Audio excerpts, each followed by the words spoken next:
Here. Welcome. This presentation, I will share with you insights and discoveries I've made over the many years I've been matting and framing artwork on by my painter spouse and my photographs that I've printed. I'm Ken Kassel, been a member of the Irondequoit Art Club since 2015. My wife, Nancy Jo, had been a member for several years before that. Previous to that, I had made frames for some of her larger artwork. These were basically painted wood strips attached to the sides of large canvases. I'd also done quite a bit of framing of my photographs in metal frames for display.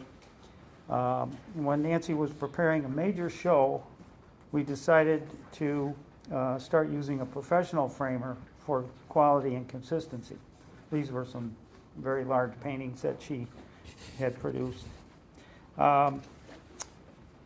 More recently, we've been purchasing pre-made wooden frames with varying finishes for, where am I here? Sorry. For my photos and her linoleum reduction prints. I've been cutting the mats for this work and completing the framing process with glass installation, backing paper, and installing wire for hanging. Since joining the club, I volunteered to print labels for the 2 annual shows and specialty shows and hang the work at those events. Through this work, I've noticed that not all framing is created equal. I hope to provide some tips and basic instruction to help make all the artwork shine. So before I get started, let's go around the room, introduce yourselves. If you like, you can mention a special interest that brought you here today. Thank you. Do you want to start up in the front corner here? I'll start. I'm Kim. Hi, everybody. I'm an amateur photographer. I've framed some of my prints at a shop, and so I have whatever insights I can get from you today. I'm very excited to learn. Thank you. Hi, I'm Desiree, and I didn't catch your name. I'm Ken. Ken, and I'm a retired educator, but I just always wanted to learn how to do special framing for, particularly this week, we came across a picture that means a lot, and I really want a nice job done for it. I was going to go to Michael's, but maybe I'll pick up some tips here. There you go. So. Good. Thank you. Hi, my name's Joyce Hellman. It's my first meeting. I just joined the club. Oh, good. Welcome. So I've been doing some watercolor and some mixed media. And I just realized, I just have the paper, this one, that one, all stuck all over a pile of. And I got a couple things, done at Michael's too. But I thought this would be very interesting because it's, when you have a stack of paintings or whatever you want to call them, it'd be nice to be able to do something myself. Put them on the wall. Right. Yeah. Good. Hi, I'm Karen Mason, and I'm just interested in getting back into doing my artwork. And I have a bunch of frames from rummage sales and thrift shops, and I'd like to learn how to do my own. Put them together. Yeah. Great. I'm Ken Mason, retired optical engineer and now into photography. Oh, nice. Just started actually doing stuff a little more than a year ago, and I've had my framing done at a local shop. And I thought this might be a better way to go. Yeah. Okay. I'm Maggie, and again, I thrift shops and Goodwills and garage sales. So I would make the art to fit the frame that I had, which is kind of limiting. So I started collecting all these supplies, and I realized I haven't done anything with it in the last 4 or 5 years. So I'm either going to learn how to do it or give it all to somebody else. Hi, Maggie. I'm Francine, and I think I can learn something from you, Ken, knowing that you're probably an expert at this. Okay, thank you. Are we saying like Just your name or I whatever? generally plaque it, send it away, be placketed. Ah, So. okay. Hi folks, I'm Sam Sharasta, and I dye silk and wind up with different types of and products. So I'm interested in all types of framing. What is you now? Just started painting a couple of years ago, and so I have all these canvases and things in my studio, which is a bedroom, and beginning to feel like I want to get some of them out there in the world, but I don't know how to do that, so I'm really looking forward to this. Okay, thank you. Karen Pesh with the Art Club, and just here, as was said, to get some tips. Okay. My name is Isabella. Sorry, I don't speak English very good. And I was architect, but now I draw oil, acrylic, and ink. Okay, Alcohol ink. nice. My name is Vera. I do cross-stitch picture. Ah, nice. My name is Jennifer.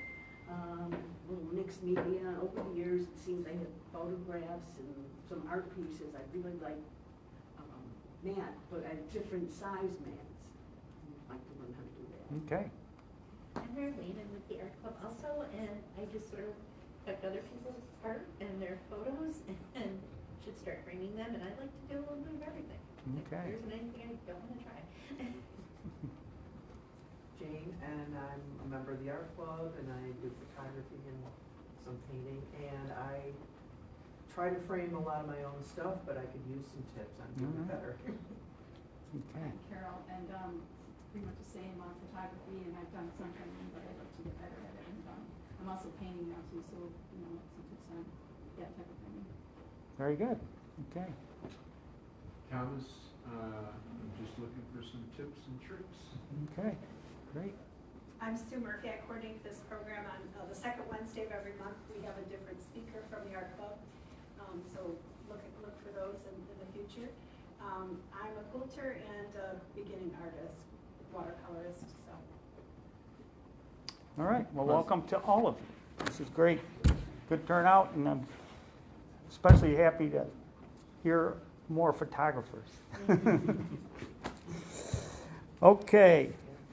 This session is not intended to show how to make a frame, but we can discuss that later. A couple of the books I have great tips on actually constructing the frame themselves out of raw materials. So, but that'd be a whole nother story. We're going to talk about actual framing the pieces. So we'll talk about the workspace, which will include comments about lighting, organization, and safety. We'll list recommended and required tools. We're going to talk about materials, picking your frame, choosing the correct mat board, glass choices, and where to purchase these items.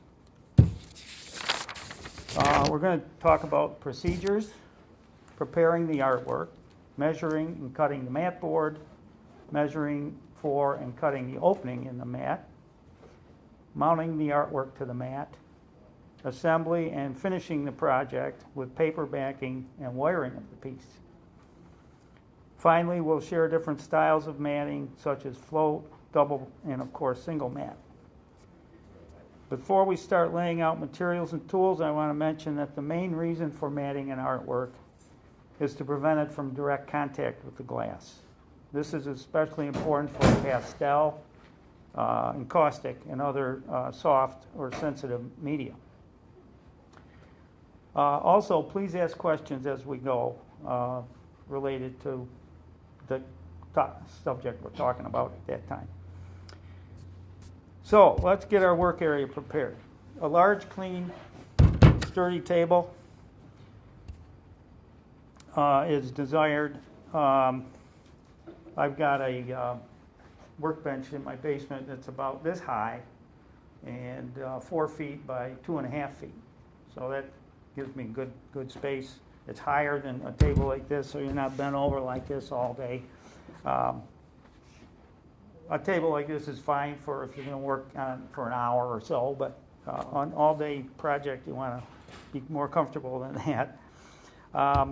make sure you have great lighting, and be sure to not work in your own shadow. You know, don't put the light behind you. Try to keep or move your table or whatever so that the light's coming at you this way. Okay, here's my tools. I start out with a good surface for cutting. This is chipboard, which basically is just a gray cardboard. It's good and heavy. You're not going to cut through it and dig your table off. There are plastic mats. Now this is a rotary cutter mat.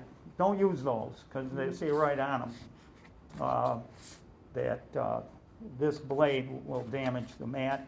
But they do make plastic mats that are probably thicker and right for this. And they're shown in some of the catalogs. I've got a couple here from Dick Blick and Cheap Joe's, and they show that type of thing. There's the first question. I have one that's for a rotary cover. Well, it's got a centerpiece of hard plastic in it so that you can cut both sides, but it does the blade won't go all the way through, so it is thicker. Yeah. So that's what I did try using once, and it seemed to work okay. I didn't go through Well, the it table. might work okay, but you're going to destroy this with a regular blade, I think, because rotary cutter's a whole different thing. I don't know what a rotary cutter is, so Oh, it's made for cutting fabric. Oh, all right. Yeah, Okay. quilters use it a lot. I see. Yeah. So that's the question I had, because quilters do use rotary cutters, because Yeah. I'm on, but our mat looks like that, but it may be different. The mat I have. for Oh, cutting well, lights. yeah, it could be. This came with the cutter that my wife got. But it's called a rotary cutter mat. This is called a rotary cutter mat, yeah. And I got a mat board for using X-Acto knives on and stuff like that to cut paper. So I slice through it all the time without damaging it. So it seems the plastic mat you're talking about. Yes. Yeah, they're kind of self-healing, I think. Yes, something they are. like that. Yeah. So it seems like that's yours. I know. Right. It can go to voicemail. Right. So I'm putting that aside. We're not going to use that guy. Okay. Other placement. Okay. Other tools. A very good scale. Got to have that. Rulers, which I've got a ruler on my cheap little T-square, but this is much more accurate. I can also use a tape. This is for general kind of measuring. When you're cutting your mat, opening especially, you want a very accurate measurement. So this is the guy I use for that. Our straight edges, this is a great one. This is very heavy. It's going to stay where you put it. It's got a cork backing so it doesn't slide so bad. Here's another one without the cork backing on it. That's nice. And I use both of these. You'll see later on to weight down the craft paper that I cut for the backing. Oh, what's that? This is just a straight edge. It's a really heavy one. It is heavy, yeah. This is kind of a professional model. I can't remember where I got it. It's marked Light Impressions, so I may have had it for 20 years or more. But then we've got the T-square, a couple of screwdrivers, needle nose pliers. Can't live without one of those. A good razor knife. This one here has blades that you can break a short piece off, and that works good because you want to keep your blades right, fresh and sharp. An awl. This will help poking holes in the back of the frame so you can get your attachment started a little easier. We also have electric drill if the wood's especially hard. What else we got here? Mat cutter. I love this little Dexter. It's handheld. Takes just a minute to change the blades. They're not expensive and they last forever. This thing's probably 30 years old or more. And this is the one that I got last Oh, there you year. go. It's a little bigger, but it's a Dexter also. Yeah. Good, so I got the right kind. You got the right thing. This is my point setter. This secures the whole package into the frame. And I'll demonstrate the use of that. I used to have one that just kind of, you'd squeeze a handle and it drew the points into the wood, and you'd waste time, you'd waste points. I finally invested in this, and I think this thing is only $35, so that's well worth it. It's adjustable for tension, for softer woods. So let's see, where are we? Okay, glass cleaner. This is isopropyl alcohol, and I'll talk about that later. That's the best cleaner you can get. Tape, we got some painter's tape, masking tape. This is our ATG tape. It's a double-sided adhesive. We'll go into that a little bit later also. So we've got the frame I've picked. We got acid-free mat board, acid-free foam core. Here's my mat board. This is the foam core that we're going to be using. Acid-free you want to use so that your mat doesn't turn yellow. And that'll turn your piece yellow over time, and we don't want that. It's a little more expensive, but it lasts forever. Okay. Oh, where is it? Craft paper. This is what we use for the backing. And by backing, this is what we're talking about here. It's a good dust cover, seals it up nice. You put that on before you start your wiring. I will be going over how to mount a canvas into a frame also while we're here. That takes a little bit different attachment on it.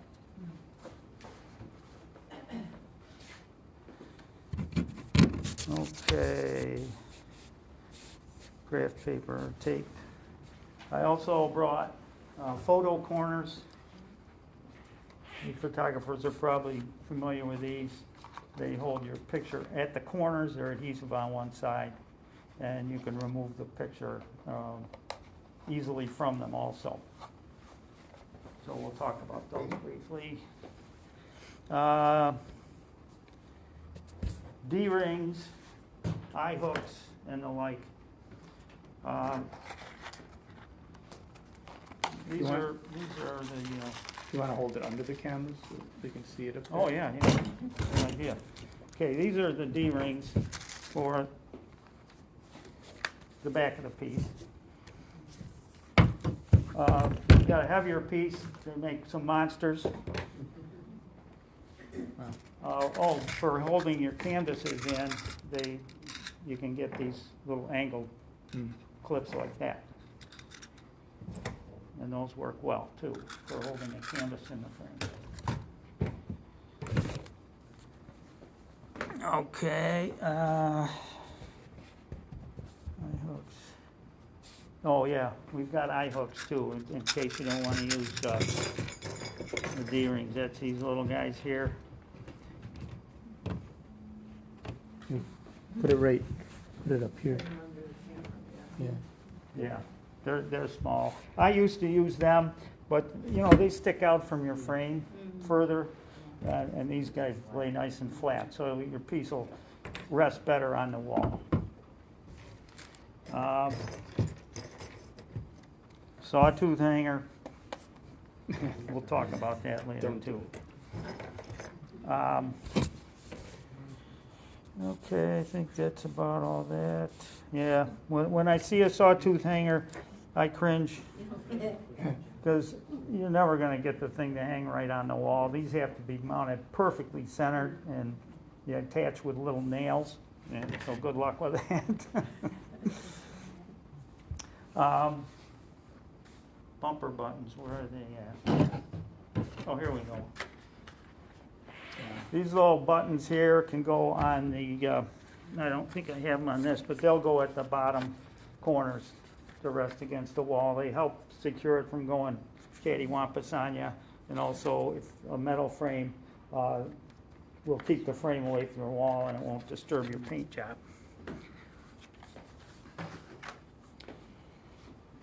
Okay, glass.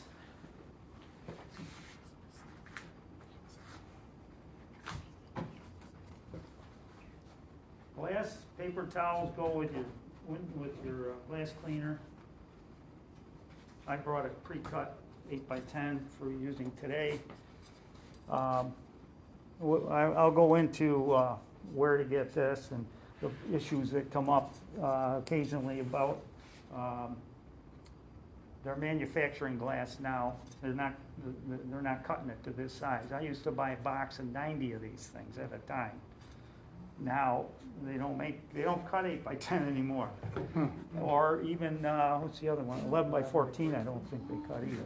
Do you have pieces of glass at home? Where can you go to get them cut to size? Hardware store usually can Most do it. hardware stores do Yeah, it? I have blacks. I used to get them cut over at Ferguson's on Lake Avenue years ago, when they were still around.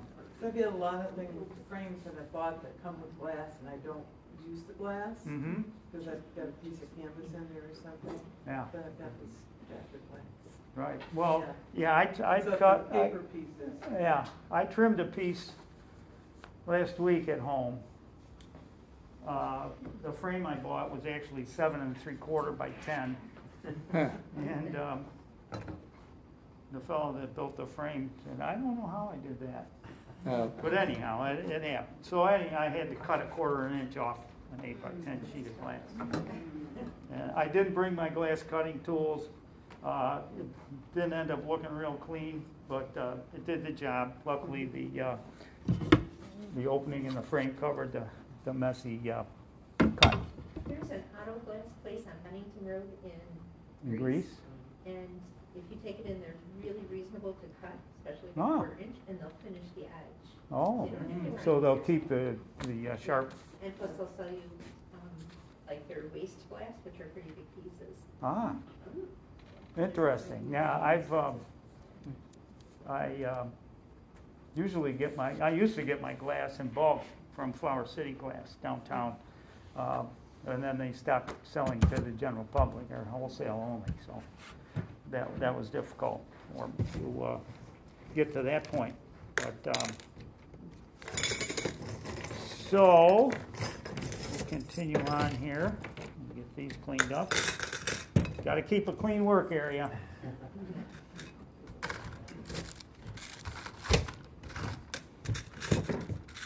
What was the name of the place in Greece? I think it's just called Bennington Auto Glass, but it's on Bennington Road, and it's an auto glass store. So, but they do a lot of things. They'll make tabletops and glass for inside picture frames. You give them the right dimensions. Thank you. That take the frame in. They do plexiglass too. Okay. What's the first name? I'm not sure. I think it's Bennington Auto Glass, but I'm not sure. But I know it's on Bennington Road. All right. Well, thank you for that information. That's good. Okay. Speaking of glass, wherever I put it. Okay. Where did I? Right on top of the Glass on the box, What are you looking for? right? Oh, it's on top. Yeah. It's good glass. You can't see it. Thank you. Thank you. Clear float glass is very clean, unlike window glass. Window glass will work, but there can be some imperfections, and you'll see a little bubble here or there occasionally, or other defect in it that when you're looking out a window in your house, you don't notice it. But if it's in front of an art piece, you definitely will. There's also museum glass and non-glare glass that's available. What did you call that? This? Yeah. Clear float. Clear float. Yeah. Flow or float? Float, F-L-O-A-T. Interesting thing about glass, even though it's solid, it's actually a liquid, which I just learned that a little while ago, and I'm going, wow. All these years, they're, building windows that are still there, they haven't melted, or sagged or anything like that. Non-glare glass, I've used that occasionally. I don't think it gives you a real clear image of your piece. So I started just going with this stuff here. Now this is unfortunate that if it's in a brightly lit room, you'll get a glare on it. But you just gotta move around to where the glare doesn't affect you. Ken, what about distortion of the piece? You know, which glass is better with the least distortion? That would be clear float or museum glass or non-glare. It's all high quality.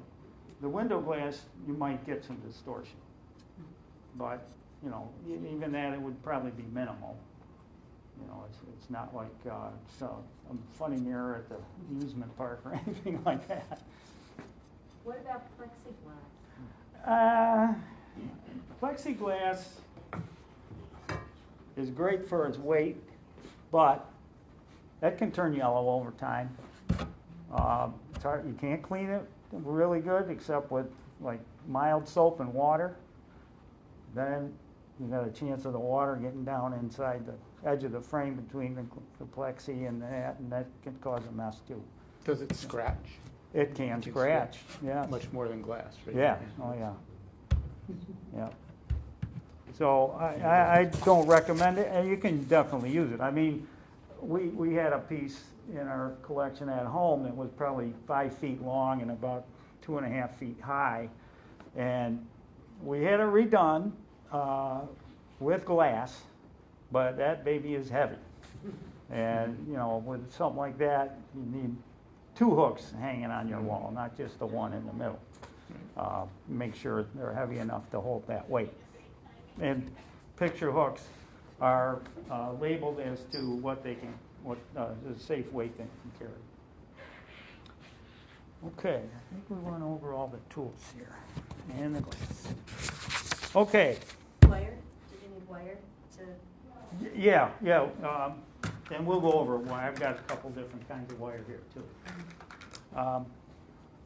But these are some general thoughts. Here's a decent looking piece here. Move it towards the front of the table. Perfect. Framed digital photograph.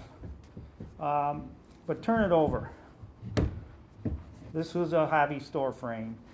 It's got this little cardboard hook on it.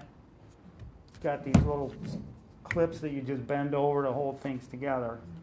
This thing's destined to fall off the wall over time. So if you find these frames, they're great for maybe putting on a stand. Yeah, but this thing's going to deteriorate and not recommended. If you buy a wooden one rather than metal, you can wire it though yourself. Oh yeah. Because I've done that, right? Yeah. That's, yeah, if there's room to do it. There's room to do it, you know, like this one you could, but I think this frame is maybe some kind of a paper over the wood. Okay. This I just got as an example. It's not one of my photographs.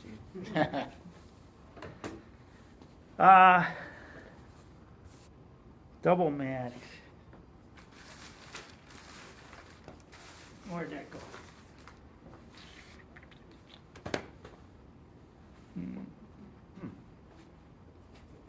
I thought I brought a piece that had a double mat. not on the chair over there with the others. No, Behind this is raw materials. And you didn't leave it in your bag? No. What the heck? Oh. Good thing it wasn't a snake. Okay, here is a double mat. The pieces in here, you've got the red mat that they cut, and then they cut a little bigger opening in it, and that really gives a nice effect. We had purchased this print, unframed, and we took this up to finishing touches. He's our favorite commercial framer, and told him what we wanted. We picked the colors of the mat and the frame, and then he goes to town on it. But that gives you a really nice presentation kind of thing. Where is he located? He's up on Ridge Road. Billy Keeble. Bill Keeble, yeah. He's across from DeBella's there. Across from, there's a Reedman Health Center facility up there too. He's across the street from there. Right next to Joseph A. Bank Taylor. Anyhow, that's a double mat. Here we have what we call a shadow box and float process too, actually. This piece, you can come up and look at these a little later and get a little better idea. But this is a watercolor on some heavy watercolor paper, and we decided to have this framed this way rather than covering up the edges with a mat, because the artist had written the name of the piece on there. So that's mounted on top of the, I don't know if you can see it. On top of the mat board? Yeah, tilt it sideways. It's raised, right? Yeah, like you're doing it. Yeah. Yeah, It's anyhow, raised. it's raised. There's like a piece of thin foam core underneath this that holds it off the bottom mat, and then there's a spacer that keeps this mat even higher than that. So the piece isn't against the glass, and it's a real interesting way to do it. Yeah, maybe. And are you saying, I'm sorry, I had to step out, are you saying it's not good to have the glass touching the watercolor? Yeah, you don't want to put any artwork up against the glass. Yeah, right. Yeah, you're going to get, you can get transfer of the paint, if it's paint, I onto the know glass. not, but is the mat enough? Well, it depends on the material. If you're Yeah. like putting a ton of paint on your piece, you may have to double mat it or use a thicker. There is like a double ply mat board that it's like an 1/8 of an inch thick instead of like 1/16, and that gives you a great finished look. Right. But it's more than twice as much as regular mat board, so people are going to shy away from that perhaps. And you were talking about a spacer. Do you have is that a material, or is it like a little sticky thing? Do you have Oh, a sample? inside here? Do you have a sample of what that would look like? What Bill does up there, he builds a little spacer that goes around the edge. That's or mat board. I think he can use mat board too, and it goes up along this edge here vertically, and then this mat will be held with that in place, and then your other mat, and then this isn't really deep enough to show you how that's done, but It's like taking two mats and putting another mat piece between it. on the edge, yes, on the its you edge, don't still a see little it. bit away, right? Yeah, And build it out. yeah. But that's beautiful. Is that a shadow box frame? Well, that's the effect you get, yes, and it's a deep frame. You can see here. This is a There, deep that's- frame, so there's room for it to do that. Now, these frames here, you only got maybe a 1/2 inch to work with to begin with, so that wouldn't give you the room to do a shadow box type of thing. But a shadow box frame is basically any frame, but it's just deeper space in there for working like that. Ken? Yes. Is there a standard for the double mat? One is cut at one size, and is there a standard where the other is cut? Is it like a 1/4 inch? I don't know if there'd be a standard, Thomas. I think whatever looks good to you, because, well, now this one is probably just a 1/4 of an inch of the red that shows. Right. But depending on your piece that you're framing, you may want to go wider. I think you want to maintain a consistency all the way around it, Right. and not have wider at the bottom or anything like that. But, yeah, there's no standard, but I think typically you would want, fairly narrow accent. A smaller piece, you might do a smaller width than a Yeah, larger well, piece I don't too, know or if you'd not? go much smaller than that, Okay. even, because otherwise, you would lose the contrast there, the effect of it. Okay.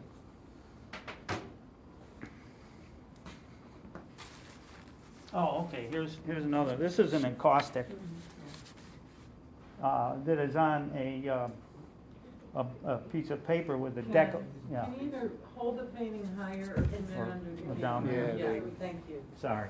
That's okay. And I used to working behind a camera. Right. Yeah. That takes practice. Yeah. So anyhow, this paper is a decal edge, they call it. It's a natural edge. So we wanted to maintain that look. So that got mounted to the back mat board, and then the outer mat board just got cut bigger than that whole space. Again, this paper with the encaustic on it is not thicker than the mat board. So the encaustic itself is still held away from the glass.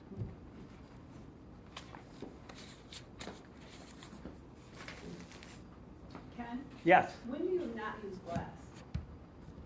Oh, well, if you've got a canvas, let's say, and it's not painted yet, but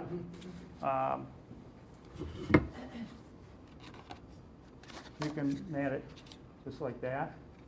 In which case, then these little angle clips, you see that even on a narrow frame, you can use a narrow frame, but you would have to use these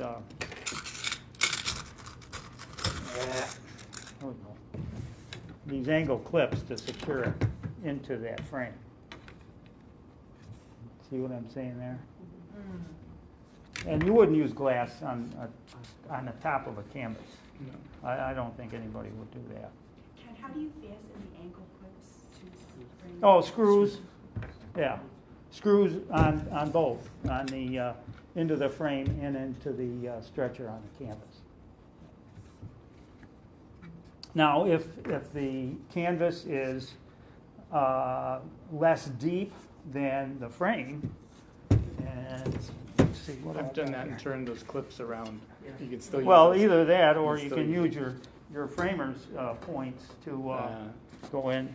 And now this is a metal frame piece that I brought, but a lot of times you can put a canvas in a metal frame like this too.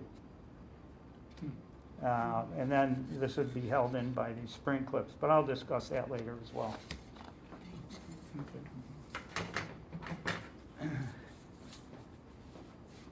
And wood frames, you get varying depths, obviously. They're not all thin. Like the shadow box frame is deeper. Did you say you're in business for yourself? Pardon me? Are you in business for yourself? No. I just frame my work and my wife's work. And Well, you could have a side business, Ken. I retired. Yeah.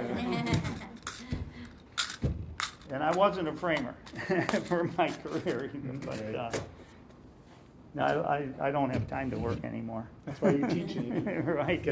Teach other people to do it. That's right. Okay. So if everybody can see pretty good with this thing, I can start the whole process. Are you okay with the lights off for yourself? Oh yeah. Okay. Well. Do you want me to we'll, turn? we'll see. Because All when I'm cutting my mat, I think I might want the lights turned off. All right, let me know. Okay. So I've chosen a linoleum reduction print that my wife did, and we're going to mat that. Now I picked a black frame that goes well with the colors in this piece. Frames come in all sorts of colors. Now here's a brown frame. Can we wait until that's off the screen? I'm sorry, I didn't mean to do that. Oh, what happened? I was messing around with this, looking at something. My bad. Thank you, Maggie. Keep me honest. Yeah, and my back's to it. I obviously Yep. can't see it. So this is the black frame here. And I've got a light brown frame that we had in the house. It'd be all right, but you're adding a whole nother color into the thing here. Now this is a dark brown frame that also looked pretty good, but then when I put the black frame against it, that was the winner.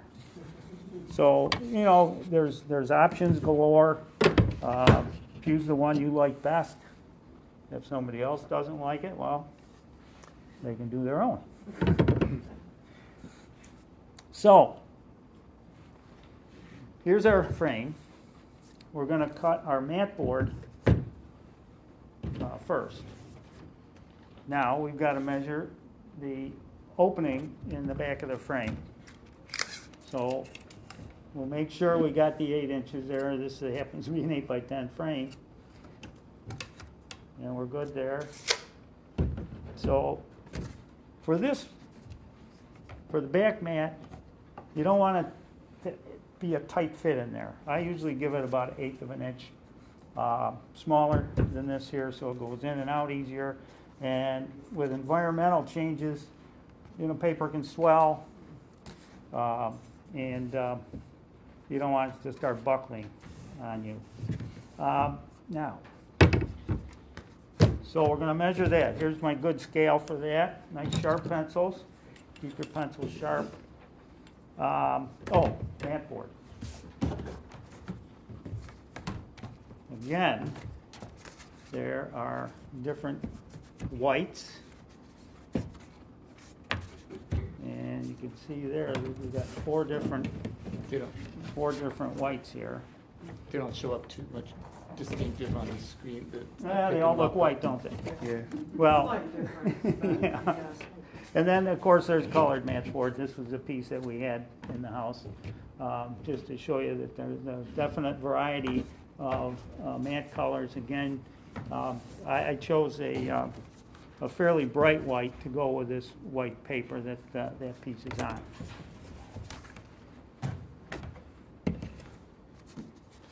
Mark your measurements on the back of your piece. You don't want pencil marks and whatnot and dirt on the show surface. So we go 8 by 10 minus a little bit. So we'll go 7 7/8 in that direction. I make 2 marks. And this way, what do we got here? Okay, that's 10 1/4. That way, we're going to mark this at 9 7/8.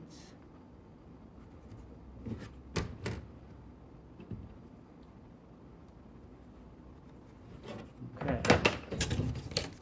I double check with my T-square that these guys are going to line up. Now, sometimes your T-square is thicker, so I run it up against the side of my board or your workbench. You mark that, and then the same deal on this side. Now, metal T-square is a little more accurate than this plastic one. I've been using this plastic one for many years. Okay, so now we're marked out on our mat board. And here's where this nice heavy straight edge comes in. So we're going to put this right up against our line. And this is important.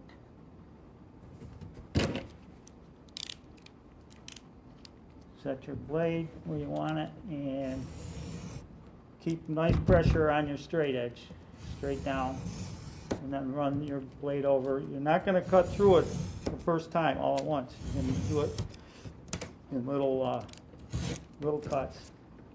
There's our scrap there. And again, with a 10-inch long cut, 9 7/8.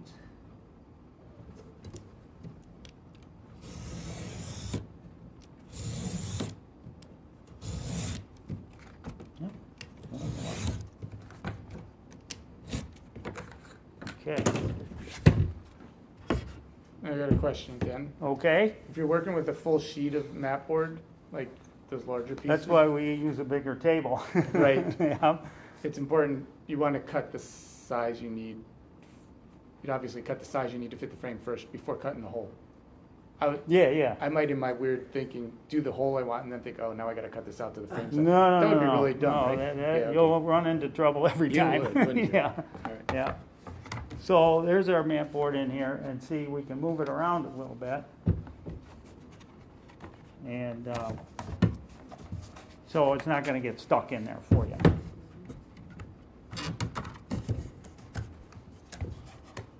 Yeah, Hopefully not. yeah, yeah. So, and here we go. Now, how do you keep track of your front and back once you cut it?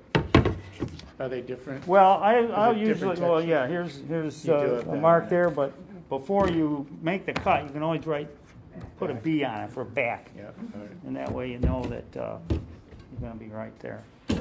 So we're gonna measure, Could you back up just a second? yeah, When you're measuring the inside of the mat, sometimes that ledge is a different width. So how are you measuring the inside? you measure your mat board to fit in here. Right, but You don't, do you take your tape measure Oh. to do the inside? the inside is the reveal here. You're not cutting it to fit this. You're cutting it to fit this, the bigger, so it doesn't go through it. And when you buy an 8x10 frame, it's made for an 8x10 mat. So you just assume that that's, Well, no, you measure ahead of time to make sure. that's what I'm saying. So how do you actually measure the Yeah, I think she's ruler? saying What do you this, put? that, The yeah. tape measure, Tape measure? you stick it up against there and then bring it up above and then Yeah. line. Maggie, Or you could just- Just kind of I eyeball. don't know. you show it on the screen here, see? Yeah. Here's our 8-inch dimension, right? You put the one end up, you butt it up against Yeah. the one like edge, that. and then you just look at over, yeah, what it falls underneath. Yeah. So I 8x10. think, Maggie, your question is the outer opening that when your picture's hung, you're looking at. Right. Yeah. That outer I opening literally- is you just already answered been me. made smaller. That's that's another 1/4 of an inch smaller Yeah, than the that's- 8x10. So you're gonna cover up a 1/4 inch of your mat on each side, the top and bottom. Does that answer your question? Yes. Okay, good. All right, okay. So, here's the back of our mat. Here's our piece. I usually like to leave, especially on these reduction prints, leave the edge showing. I don't cover up any part of the print itself. So I'll make it a 1/16 of an inch wider than the image itself. So here I'm looking at 4 inches by about 5 1/8. Are you gonna leave a little bit of the white space around the print then? Yeah. You yeah. are, right? I will, and Is that- for this, this is the way I mat these. Right. And I've been doing them consistently like that. Now, sometimes she'll sign underneath here and put the edition number and maybe even the title. So in that case, I'll make the opening in the mat big enough to reveal that still. But that's all, an individual piece and individual tastes on that. So, this is, where's my little pieces of paper? Well, you can write it right on the back of your mat too. I needed 4, what did I say before? Can you use your notes? I could, yeah. All right, so that's gonna be 4 inches wide and by 5 1/8, I think it said, yeah. 5 1/8. So, we've got 7 7/8 less 4. Oh, there's math involved? Yes, there's math involved. So we have 7 7/8 inches, and we're gonna make our opening 4 inches wide. That gives us 3 7/8. So half of that, Good luck. 1.5 and 7/16. You can do it that way. Half of 3 is 1.5 and half of 7/8 is 7/16. So you add those two together, and you got 1 15/16. That'll be your dimension to each side of the cut. So I'm marking 1 15 on that side, and then over here we'll do the same thing. 1 15, and then you double check your measure. We got 4 inches exactly. Nice. Now from 10 inches, well, no, it wasn't 10, was it? It was 9 7/8.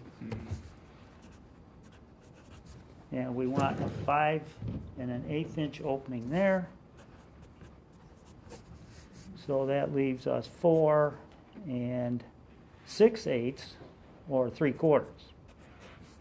And now half of that is 2 3/8. So we'll make those marks. 2 3/8. 2 3/8. We've got now, whoop, that's a little shy. That says 5 1/16. So I either measured wrong or I cut the mat just a little shy, and that's what I did. So we're going to remark these so we get the right opening.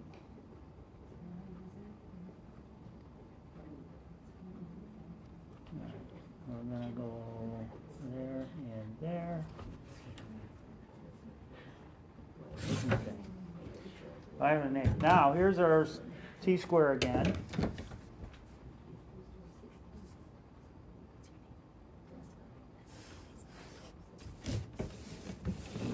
Are we gonna cut a beveled edge on this or straight edge? Beveled edge with our mat cutter. That's what I thought.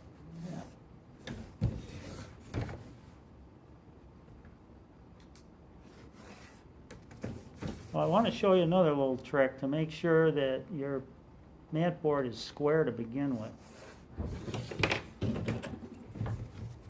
We'll measure the diagonal of the piece in each direction. And that way you can tell if you're actually got 90-degree corners. This is giving us about 12 and darn close to 5/8 in that direction. And here we got, it's not quite square. Not quite square. So let's find out where that was off. That side looks good. That side looks good. Yeah. All the edges seem to be square, so we're going to go with it at this point. But that's how you check. And if it's just a hair off, it's not going to affect the way this sits in the frame. So Ken, you want both your diagonals to be the same? Yeah, and that means your paper is actually 90-degree corners on each end. And just a question, I can't stick to the end, unfortunately, but what's the most economical place I can go for a special picture to be framed? Well, there's great frame shops in Irondequoit. Finishing Touch on Ridge Road does a great job. Over on Culver Road, Frame-tastic.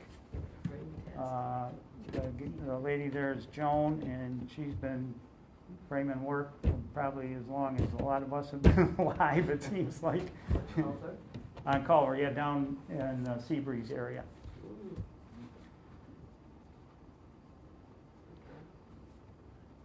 She's just north of the diner.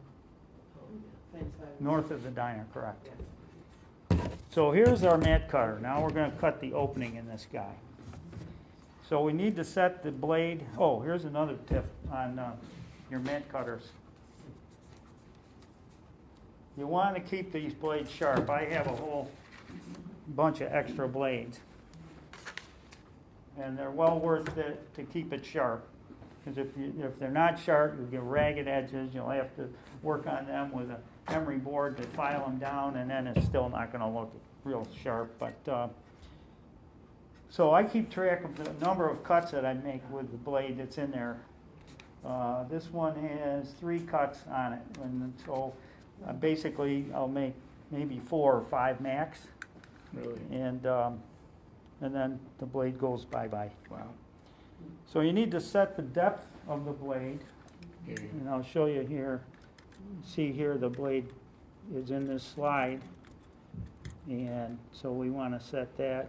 And here's your adjustment, the nut So, okay, see, that's like, If you you can push see it the closer, blade it might- itself is like way deeper than your mat board. You only want that to go through the mat board minimally, and certainly not too deep into your cutting mat either. So now I can just feel the tip, and I'm gonna go just a hair more deeper. A little more yet. It's a gentle touch you need to make sure you're good there. Okay, that feels good. I'm going just through the piece and Can you put the, close to the camera, show Oh. how the blade itself, how it sits at an angle? oh yeah. Because that's what was hard for me to understand. Turn it facing, yeah, like that. Can you see the angle? The blade sits on an angle in this piece like this. So Is that what makes the beveled edge? that what makes the bevel Okay. edge, right? Yeah. So now we're going to set the blade right near the corner, but I usually come back out of the corner just a hair. And this is where the good light is important. Could we turn these up for a minute? Yes. You got it. So when you say come back from it, you're going I'm Oh. going not into the border, but into the, No, into the border. into the border. oh, into the border. Yeah. Away from the Yeah, opening. just because you can, That's too bad. that never shows up,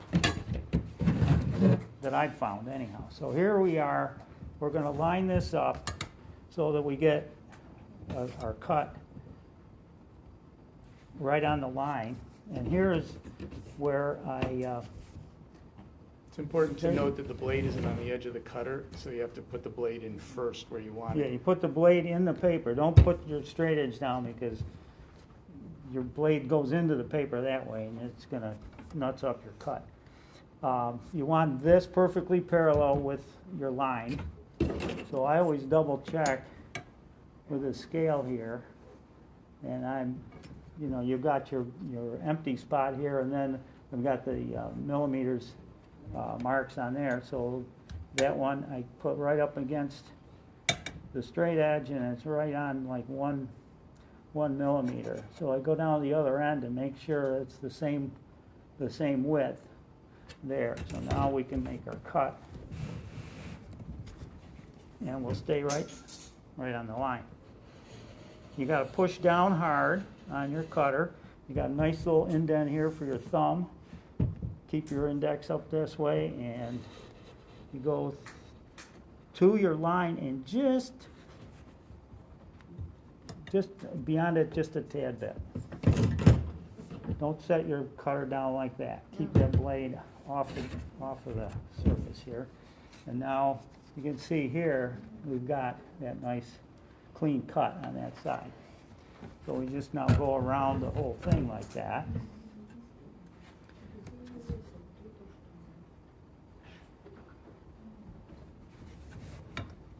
And the reason why we go beyond the lines a little bit is so this plug will fall out without hanging up on any corner.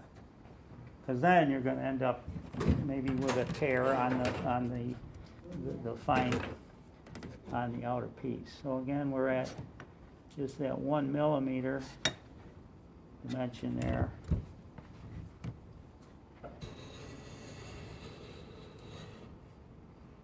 You make it look so easy. And now we can see that we've popped that corner out. So we went beyond it both directions, just the right amount, so it didn't want to hang up. Here's side number 3.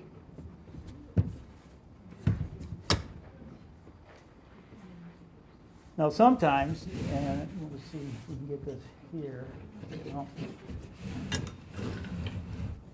We got a little bit of the mat board showing here, so you can also double check yourself. If this is parallel, then you got a pretty good idea you're right on there. But I still check that dimension.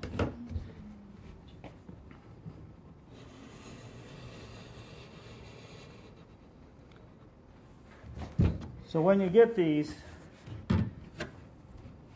practice before you're working on that one-of-a-kind mat board.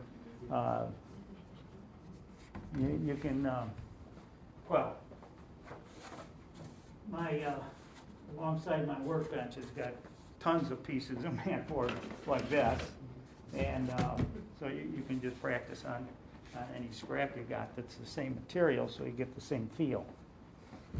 So now we've got 3 sides loose. We'll do our final one here. And like I said, good lighting is very important because a lot of times your straight edge can actually cast a shadow onto your workpiece, and that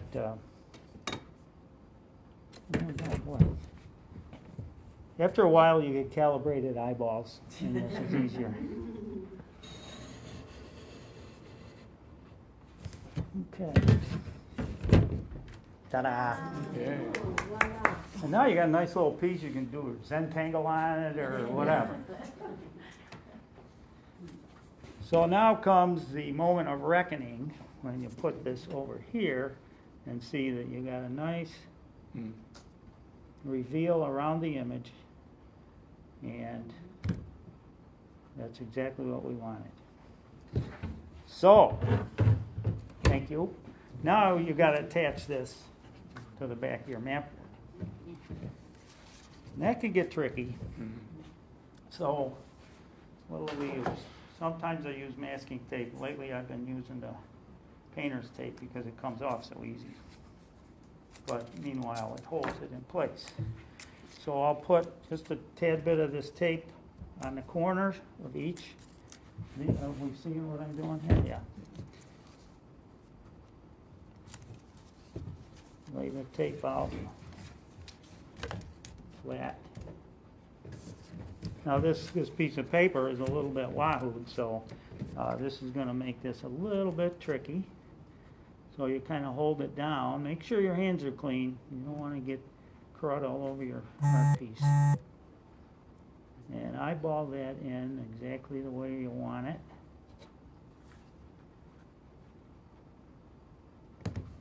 Press down at those points to get that tape sealing good. So that's the way that goes. Do not eat your lunch while you're doing this. What's that? Don't eat your lunch while you're doing this. Don't eat your lunch, no. Yep. So we're going to attach this piece. This was a working one, apparently. But so we're going to attach this to the mat board with linen tape. This is archival product also. I've never had one let loose in all the years that I've been framing. Even when you take frames apart to change artwork or whatever, this linen tape has always been intact. So I'm just going to cut a little piece of that. You don't have to go the whole width of your piece.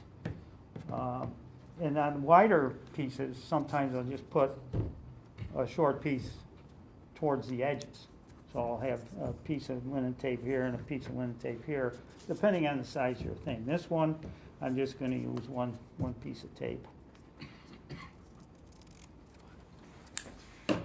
And a little sponge in a tray and get it damp, because water will last a lot longer than your fluids from your body. Saliva, and this stuff doesn't taste all that good either. So just get that a little bit wet and set it on there, rub it in. I usually run my fingernail right down the edge too to get that nice, right tight up to the edge of the piece. Dry your fingers off, and now we can take the blue tape off.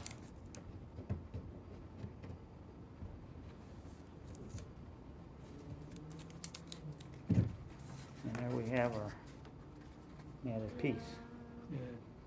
And you're not concerned about taping the corners down, you said? No, no, Okay. because this paper can move different than this mat board. Hmm. And you tape it down, and then you're gonna perhaps get buckling. Right. Then you're gonna say, Okay. ah, crud, I gotta take the whole thing apart and do it over.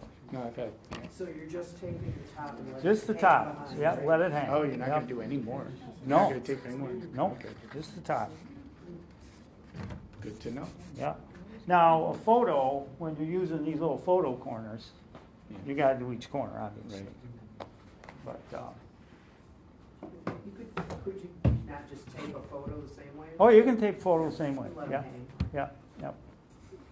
Do you have to wait for that tape to dry? Yeah, yeah, that's a good idea too. I don't like to ever put anything together if there's still some moisture in there. But how long? It's just minutes is all it takes, yeah. So by the time we cut the foam core and done everything else, before I actually put it together, that'll be plenty dry.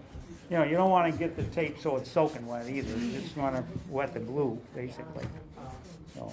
I found some fabric tape like that that's peel off, you don't have to. Oh, yes, I did see that in one of the more recent catalogs. That's real nice, like they, well, I'll let you finish with the backer board, but hinge the mat to the backer board too? With that, do you do that or not? No, I don't usually. Although I do have I do have an example of that on this. This is something I did back in 1992. And I actually did hinge That's how they showed the hinge tape. the mat here, yeah, yeah. It's not required, and I don't know actually why I did it, but that's the way I used to do it. But if you make your cuts all right, because actually on this one, I'm not going to put another mat on the back of it. I'm going to use this acid-free foam core behind it. And a lot of times, you know, your frame is a certain depth. You don't want to stack your materials up in there because you're going to have to put a piece of glass in there too. So you've got glass, mat, and foam core, and that's pretty much going to use up most of your space here. A whole nother mat piece might jeopardize that space on you, and then your framer's points are going to want to pop the wood on the back. So, so basically, we cut this. Again, basically the same size as your mat opening, because this is pretty stable material. So I'm not worried about this expanding and contracting. So we're going to. So you wouldn't just trace the mat board you cut because you want it to be a hair larger? Yeah, I want it a little bigger. I'm going to make this exactly 8 by 10. I don't know. I don't have one that's pre-cut, so we're going to do this. Again, nice sharp pencil. I got a funny corner there, so I'm not going to bother using that one. And then it's always good to plan ahead on use of these materials because none of it's cheap. And so right here I've got 20 inches plus some, about 20 and a half inches. So that will get me 8 by 10s with only a little bit of scrap. This direction here, okay, I'm 19 inches, so I'll be able to get 4 8 by 10s out of this piece of foam core. So that's what we'll plan on, and that way I won't have a lot of scrap laying around or wasted product.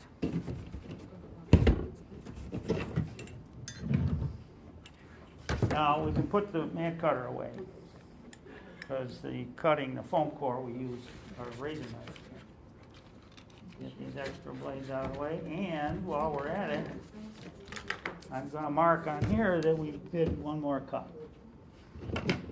And it's clean. I don't have to use the emery board on any of it. It's all nice and smooth. There's no frayed edges or anything like that. So I know that my blade was still good and sharp. And do you consider one cut to be all the way one square? or Yeah, one- okay. yeah. And then, of course, if I'm doing, you know, a big piece, that's gonna use up this blade faster than these little, you know, 4x5 openings. So you can keep that in mind. And you can always do a test cut too, to see if your blade's sharp enough. If you're getting a good clean cut, fine. If not, change your blade out. Is So- there such a way to sharpen the blade? Probably not worth it. You probably could. You know, the blades come in little 5-packs like this, and they're, I don't know, $1.70 for a pack of 5. So the time it spends or you take to try to sharpen these things and hold them at the right angle and everything. And then when you sharpen a blade, you use some kind of lubricant, whether it's oil or water, and then, you know, your blade could rust from the moisture or have the residue of the oil on it, and then who knows, you get oil on your mat board, and then you're cursing yourself for saving 20 cents or something, you know. So before you put your mat cutter back in the box, make sure the blade is out from underneath it. And then this little box is very handy. They got a cutout made the same size and shape as the unit. Nice sturdy box with instructions. And slide it into this guy. Now they come in plastic. Oh, yeah, yeah. I wouldn't trade that box for anything. Okay, but I forgot to put my piece of paper back. One day we'll get smart and ban plastic. Maybe one day we'll get smart and ban plastic. Right. Yeah. Yeah, that takes some Evil doing. stuff. I think that takes some doing. Yeah. Okay. That darn glass plate, you can't see it. No. Oh, I know. There you go. There's a blue tape on it. I won't lose that then. Okay, this little tray of water can go off to the side too. And we're done with our linen tape. This spool of linen tape, again, that's from Light Impressions, and they went out of business, got sold years and years ago. But you're only using inches of it at a time, so that lasts, I don't know, 15, 20 years I've had that roll of tape, I think. It just doesn't seem to wear out. So we're going 8x10. And again, to remind myself, this is the 20-inch, so this will be our 10-inch dimension here.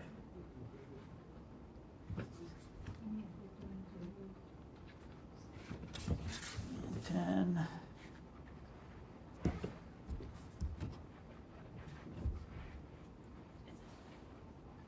Now, if you got a nice drafting board at home, you can do this a lot easier than what we're showing you. But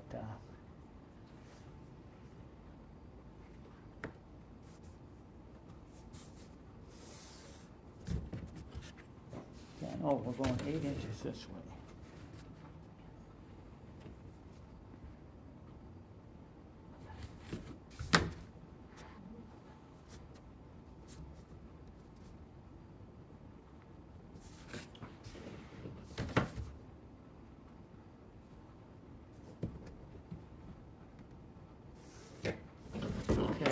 What's the advantage of a drafting board? Well, you can just set it on there, and your arm is perfectly parallel to the bottom of the thing to begin with. So we're gonna just double check our squareness here again, just for the heck of it. And we're at 12 5/8 that way. Oh my goodness. We're about 12 3/4 that way. So this corner may not be square. Let me get my triangle here.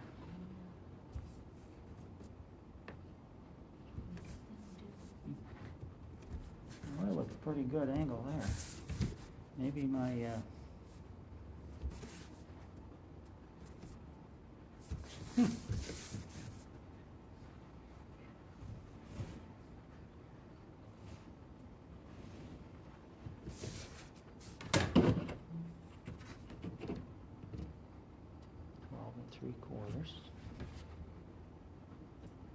Oh, I read it wrong. We're 12 3/4 both ways.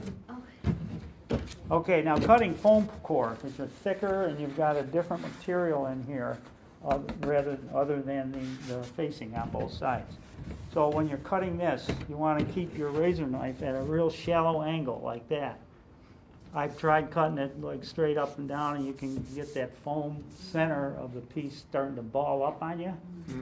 And that's not fun or a good cut. So now, typically you should cut to the outside of your piece. You should mark it that way too, but I didn't do that. But we're going to cut on the outside of the piece. You might have to adjust this a little deeper because now we're going to be on this low angle here. See that? And again, I don't go through the whole thing at once necessarily.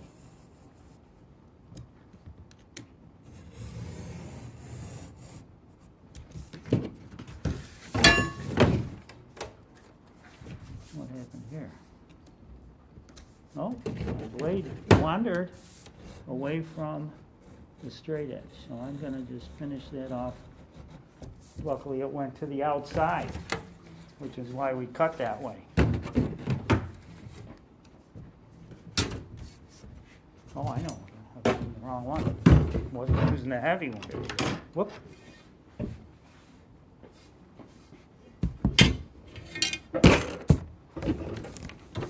Sometimes with these long tools they get a little awkward. But okay. Again, nice low angle. Keep your blade up against the straight edge.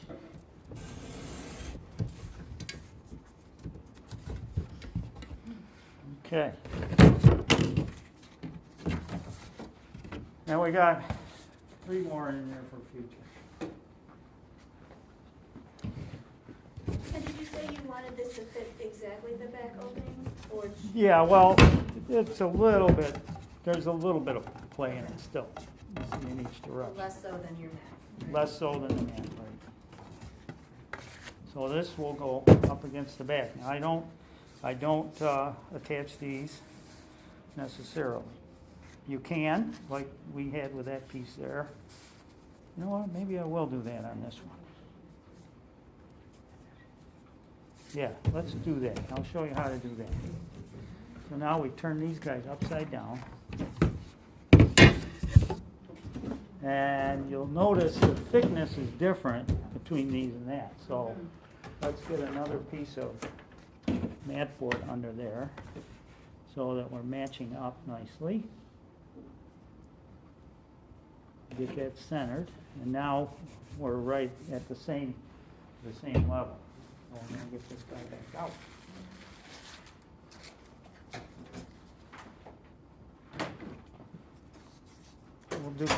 We'll do 2 short ones on this one.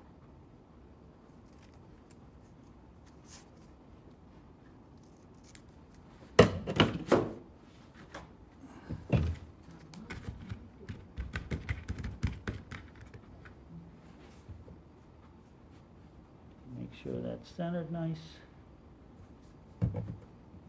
And we're right side up. Yeah, I was going to say.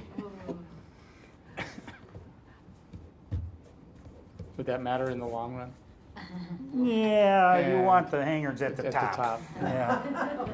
You got your tape at the top. So Yeah, you're going against gravity the other way. Yeah. Gravity usually wins. Yeah, Jane was right. You got the print taped at the top, so you can see the tapes at the top. Yep. Okay, again, you want that to dry, but then we'll flip this over. Make sure your top is lined up, because sometimes it can just get off a hair. And that looks good. Looks good. I'm going to leave this open to help that tape dry a little bit while we go to our next step, which is getting the glass cleaned. Again, you want to make sure your glass, handle these carefully. These edges are sharp. Your glass is going to fit in nicely, yep. And again, you got a little bit of play here. which is good. It's nothing worse than to get your piece of glass and see that it's about a 32nd of an inch too big. But it's tough to trim a 32nd inch off a piece of glass. So set that over there. Take our little tape off. And this is this isopropyl alcohol I was talking about earlier. This cleans fingerprints, oil, grease, dust, everything, and it does not streak. And this, you get this at the drugstore. So just What's the percentage? 91. That's pure. There's a 70 also, but the 91 is a little cleaner. You just put that on there and clean off. Now sometimes there'll be a little black marker mark from when they cut the glass, and this stuff emulsifies that immediately.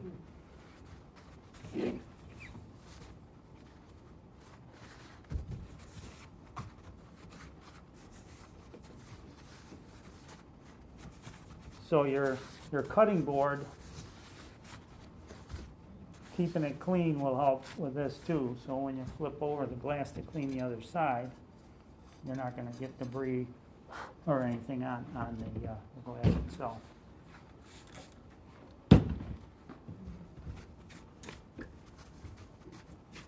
It dries almost immediately too, so. I used to use Windex, and I noticed that even, paper towels are not lint-free, but with the alcohol is doing most of the work. You're not depending on the paper towel to come apart and get little fibers on you. So now you want to look at that, make sure there's no smudges or anything. Again, in my workroom, I got a nice fluorescent light right above it, so I can see if there's any smudges or dust or anything like that. So, what we're going to do is put our glass in here. I thought we were using a black frame. Yeah, that's your frame. Thank you. Good job. It's dark, but it's not black.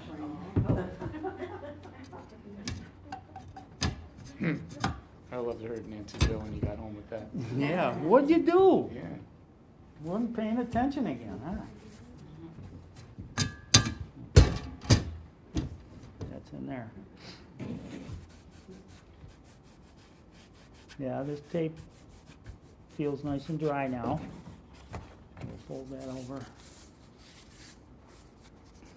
Now we'll set that guy in there on the glass. And you can see we don't have a lot of room here still. So if I had put another piece of mat behind the piece, then we would have been pretty close to right even with the top of the frame.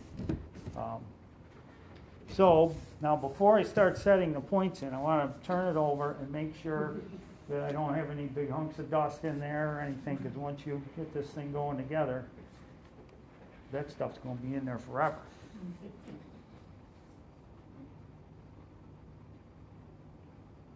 So I think we're good. I'm going to turn the lights up. Yeah, let me just turn the light up quick. It's just this one switch here? Yep. Yep. There you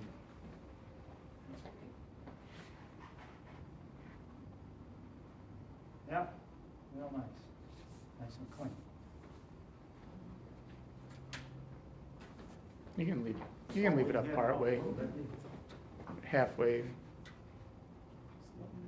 Yeah, that's good.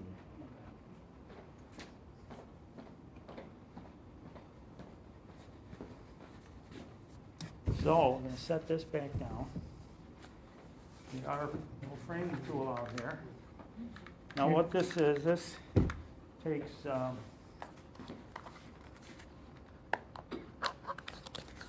little the points that fit into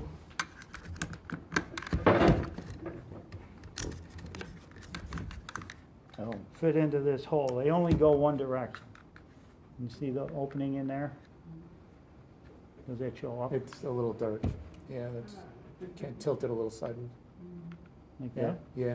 You can see it. a Does little. that show better? And these are just one, Yeah, they're one piece, they're not like a U shape. right. That's So great. those are down in here. And what are they called? Framers Framers points. points. Yep.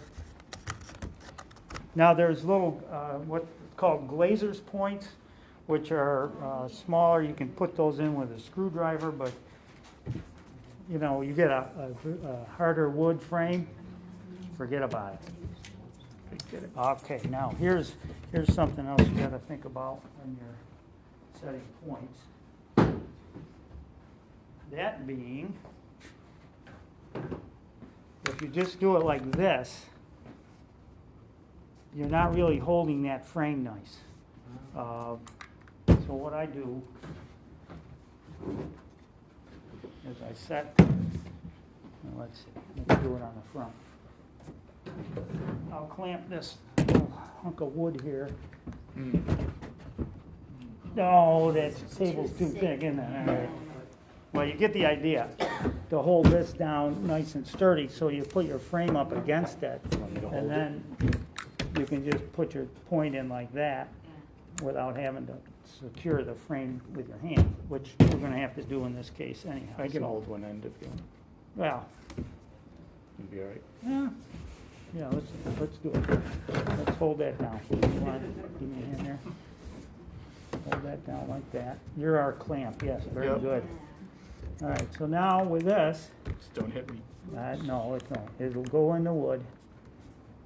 And it shoots that, Oh, that's cool. and just like that. Now, before I start doing the whole thing, I'll just put one in on this side, right opposite the first one. Along with these. Now, I turn it back over again and make Make sure that none of those little dust thingies got in there in that meantime. Now, can you pull that out if you need to for some Oh, reason? yeah. All you gotta do is wiggle it, and it'll All right. come out. Okay. Or grab it with your needle nose if Needle it's nose. stubborn wood, but, Yeah. and I've had to do that, because you turn it over and then, oh, where'd that piece of Right. dust come from? Yeah. And, so anyhow, now I'll do the top and flip it around and do one over here. And that way we get everything. And you didn't do those centered? No, these, because I'm gonna do Oh, you're two gonna on do the two. short side. Okay? And then I'll do 3 along the long side. Oh. And that way, everything's gonna stay right where you put it.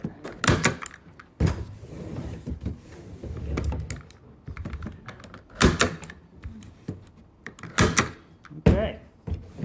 There we have it. That's not going anywhere. No.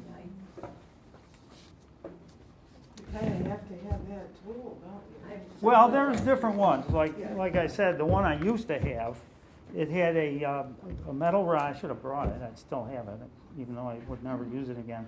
It's got a metal rod, and it's got an adjustable stop on it, and adjustable width. So when you pull the handle on it, these two pieces draw together, pushing.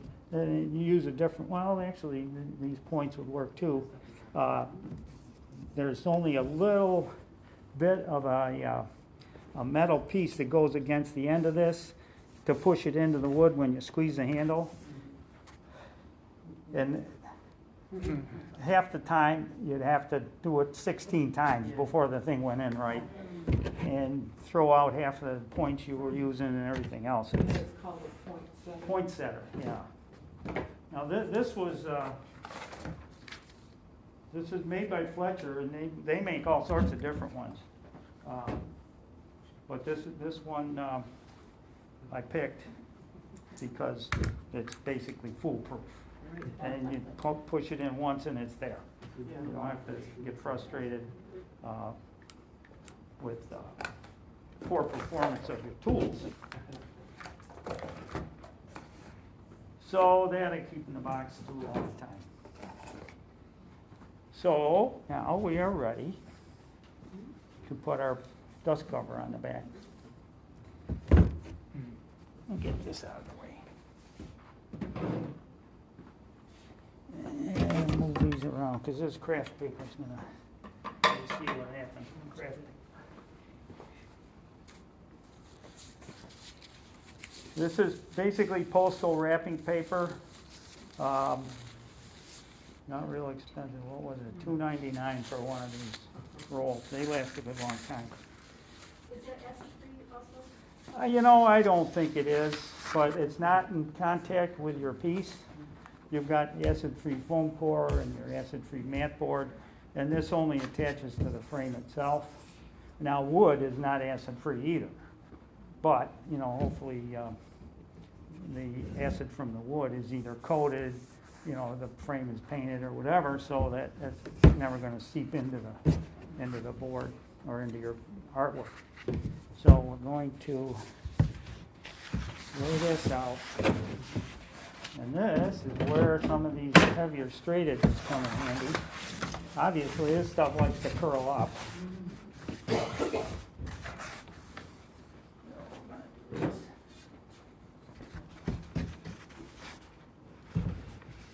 Hold those down there, so this is nice and flat. What I try to do, so I'm not wasting a ton of it, is get this straight edge over close to the edge. Even though it's cheap, there's no sense in wasting it. So we got plenty of work room here. Slide that up a bit, so we're on the mat board still. Okay. So now on the outside edges of the frame, we're going to use the ATG tape.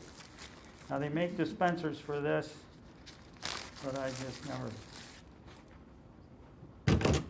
wanted to invest in that. Pardon me? What is the name of the tape? ATG. ATG tape. It's double stick. Double stick. It's got this waxy paper coating on it. They make dispensers for this too, which I probably should get, but this stuff's available through the mail orders also. So you just pull a little bit of that off.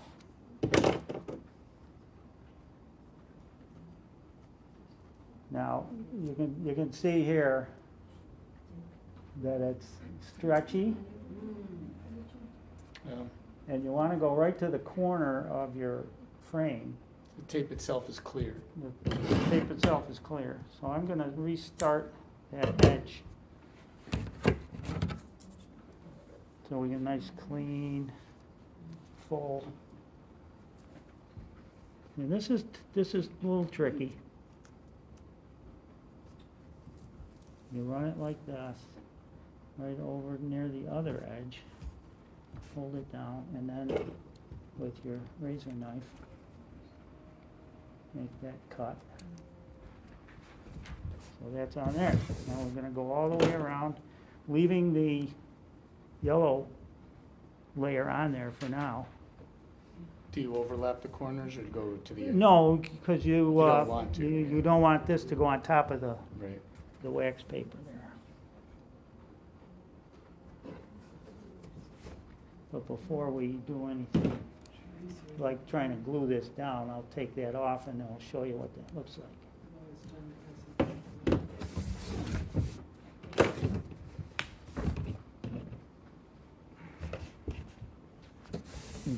Bubbles in there. Yeah, That'll we'll flatten out. push that all down now.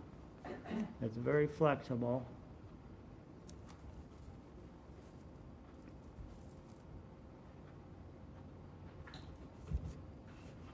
And sometimes it'll start to come away from this safety layer, I'll call it. In which, now, see, that didn't make a clean cut at the end. So you want to make sure that you got a square edge there. So that you get good seal all the way around. Keep the dust out.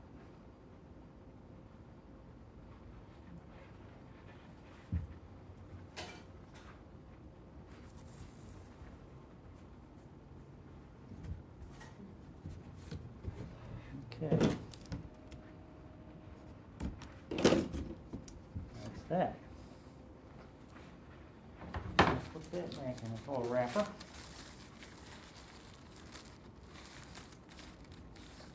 keep this in a little bag or something because the edges of this roll can get a little sticky too, and if you set it down anywhere else, you're gonna pick up whatever's on your table or whatever.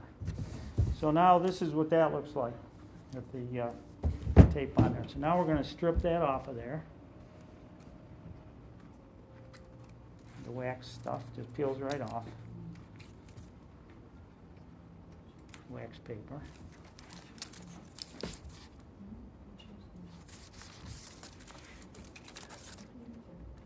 Kind of like just laying a strip of glue down. Yeah, yeah, but doesn't have any dry time, Right. so that's good. Now with the dispensers work so that the stuff gets laid down, and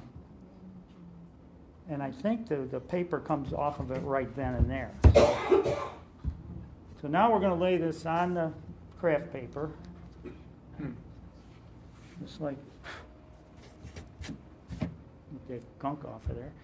And you don't have to go right up to the edge.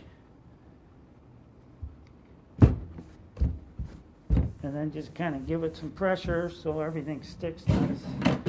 Now we can I want to make sure. Yeah. Okay.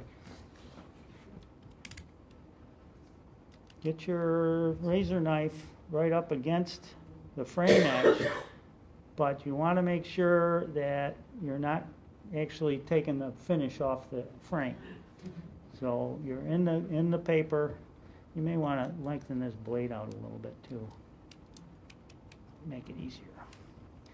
So then we're cutting on, and you tip it away from there, so you're staying away from the frame itself.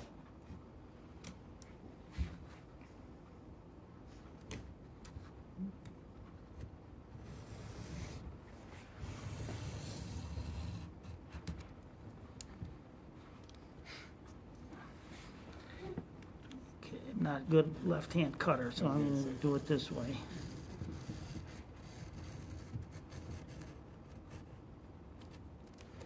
And then one more on the bottom. Should be that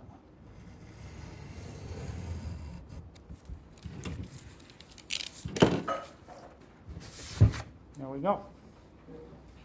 And then we'll want to run our fingers across that to make sure we get good adhesion all the way around. And that's going to keep that nasty dust and dirt from contaminating the piece. Yeah, hold it under the camera close. Oh, yeah. Okay, that, nice, tight. Yeah, that's great. So now we can get rid of that. Roll this back up and out of the way.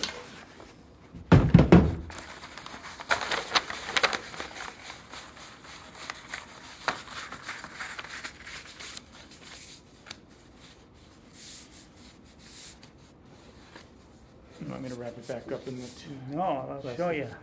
No. I wrapped a little piece of masking tape around the thing Man. before we opened it up. And now, this guy will slide right back in there without fighting. Too smart. So, now, guess what we need now? And Wire and D-rings. Okay, good time to talk about wire. I got a couple different ones here. This is typically what I use. This I get at Home Depot.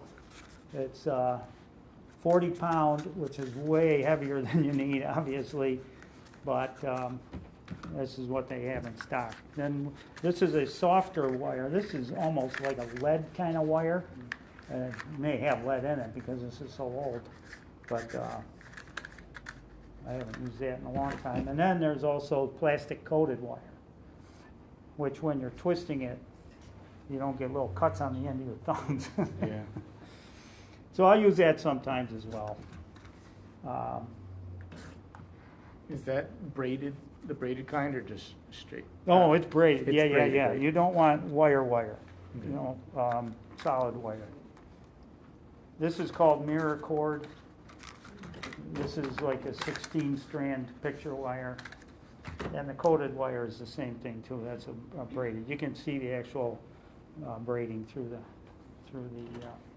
outside. So then that's the wire, and we're going to use D-rings on this guy.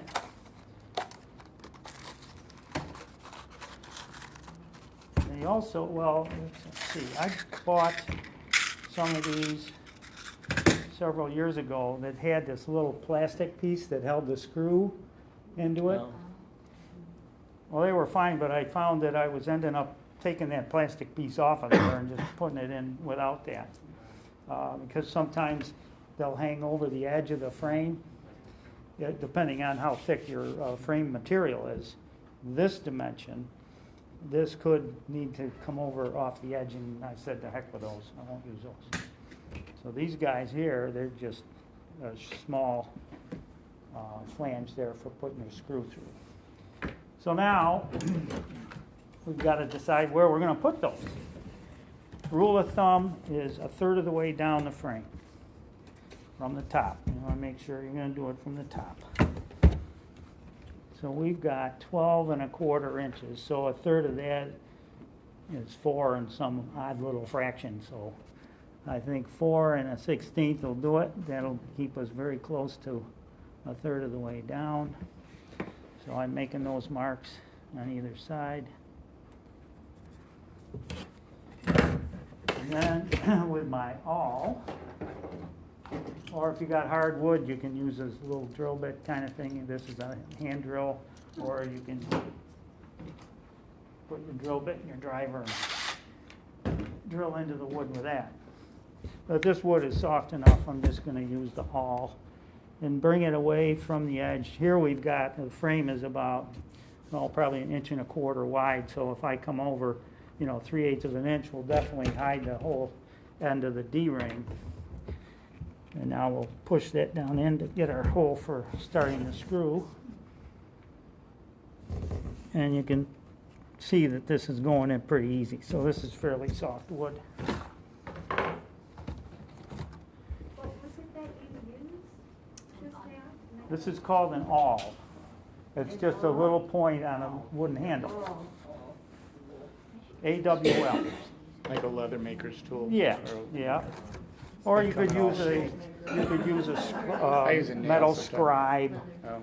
anything with a point on it, really. I use a big nail sometimes and just tap it with it. Well, that'll work too, but But not as a. this not is as- narrow, it's full thing, and, you don't have, you That's don't a want lot to hit it easier. with a hammer necessarily. No, that's true. Because you got glass Especially in if you there. have glass in Yeah. That is a concern. Yeah, yeah. So these little D-rings come with their own. Did I open a little spot in that bag yet, or no, maybe not? To get the screws out of there and just parallel a hole in that bag. Come on.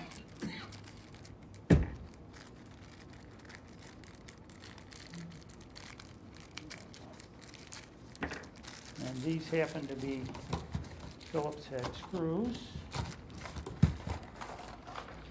Again, soft wood, I don't need to use the power screwdriver. So we'll put, we'll bring this up closer to the front here for you.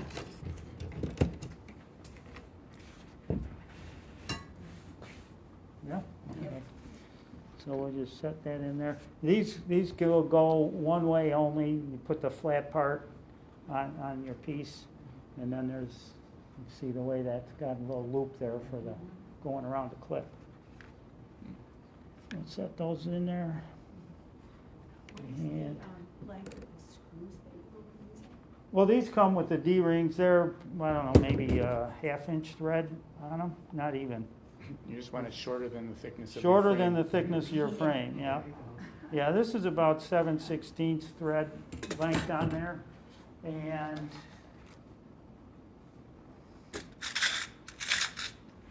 in my hardware kit at home, I probably have shorter ones too. If I get a real narrow frame, I didn't happen to bring any of those. But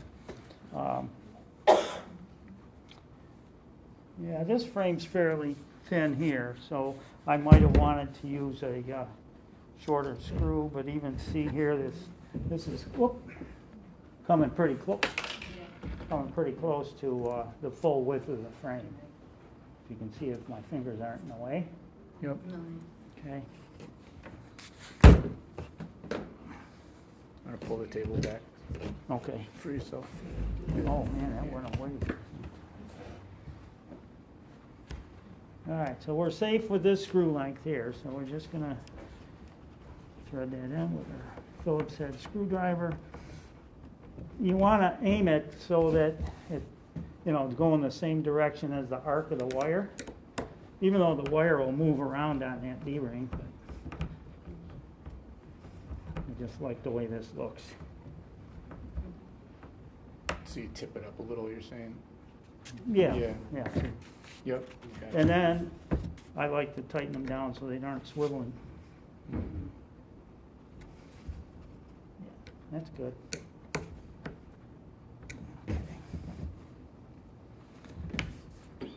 Now, for those perfectionists, and I learned this from an electrician friend of mine, he said, always, especially with a slotted screw, make sure that slot in the screw is vertical. So any dirt or water will slide down through it and not get caught. Oh, fun. If you got water running down the back of your picture, you got more problems than worried about the Right, screw. yeah. But I mean, this is true for That's all your fun. switch plates in your Yeah. house and everything. Yeah.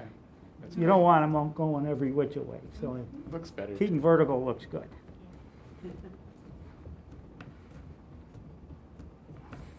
But if it's a Phillips head, it doesn't matter, huh? Yeah. Yeah, I still like to line them up. See which way we're short direction is up on that one. Okay, so those are in place like that. Then these move up and down so you can actually work your wire. So we're going to use the regular stainless steel mirror cord. And this, here's a little trick that I use for the 8x10 frames. I don't know if this would be necessary to do with a larger frame, but these guys, you're using plenty of wire if you measure it your diagonal of the piece, and that gives you a nice room to wind the wire at each end, and plus still have a nice arc up like that for your wire.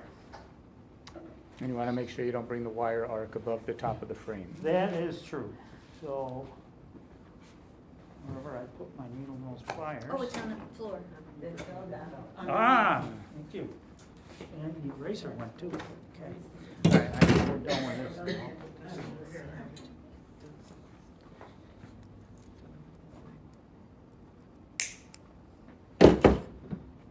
Okay, so then you just hold that there, and you can see there's actual, 2 inches at least extra wire on each end of this guy. So I just thread that through there. Good idea to loop it around one time. Some people like to tie more of a knot there, but that's not necessary. I've never had that be. Now you pull that fairly tight, and then you'll see that you got plenty over on the other side. So now doing this one at a time, one side at a time, we're going to wrap this wire as tight as we can around the other one. And that way you get a nice looking wire wrap there.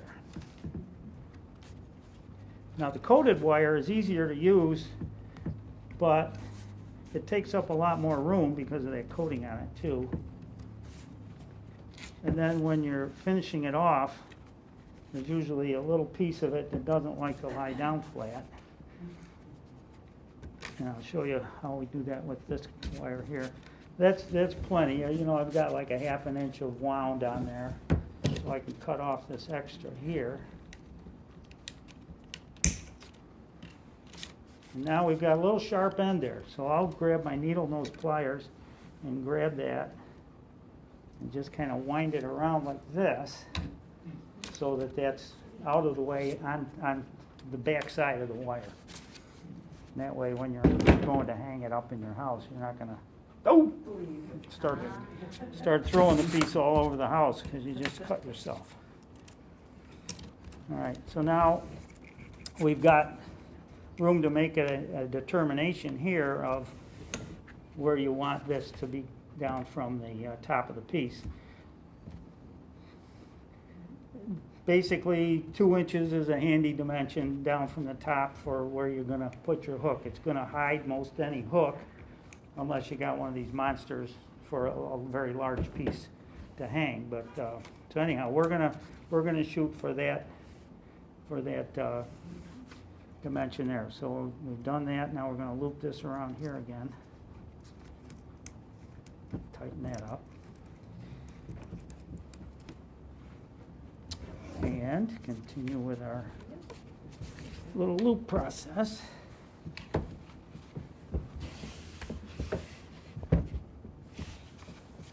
Some of these wires are easier to use than others. Depends on the steel ratio, I think, in the metal they use. This isn't too bad, this mirror cord. So now we're going to do the same thing there, cut this extra piece off. And then do a little, whoops, look at that, see? So I'll take, now I go DNA on the back of that mat. At least it's not on the mat board. And so we'll just spin that around. The top of the wire should be about 2 inches from the top. Yeah, thereabouts. As long as you got enough room to hide your hook on the wall. And I brought some hooks. No, maybe. I thought I did. Oh yeah, here they are. Oh yeah, these are basically a little 10-pound hook that'll hold most of your smallish artwork. And obviously, when that's on the wall, you're still got plenty of room. So let me just refer to these guys now. Assembly, okay, oh, that's ready to hang now. Okay, we'll go over actual dimensions to where you want to hang this on your wall, but first we're going to talk about a metal frame, which I brought along. Also, this is another option. These you can buy in kits. Nielsen is a great brand of these guys. They sell them in all sorts of different sizes, and we've got some catalogs here that you can actually look. So I had these pieces of frame, and I got a pretty good collection of this metal framing that I got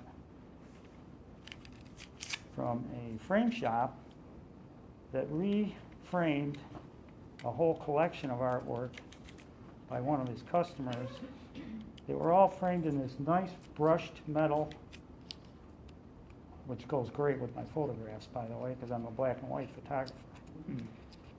And so he gave me a real deal on these. His customer came in and wanted everything redone in wood frames. So he wasn't worried about the cost, I don't think. But anyhow, we've got 2 pieces for the sides, or the top and bottom. I'm gonna get off of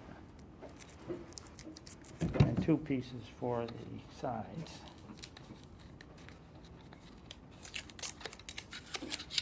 Now, I don't have a piece of glass for this today, but this is just demonstration purposes for this piece here. And so we've got our sides, and we've got all the other parts that come with the kit.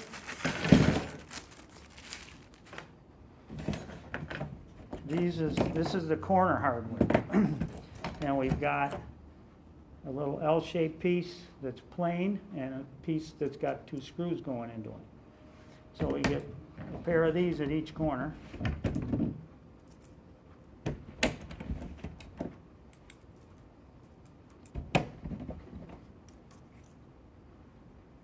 Which hold the thing together. We've got the spring clips which hold the piece into the frame itself.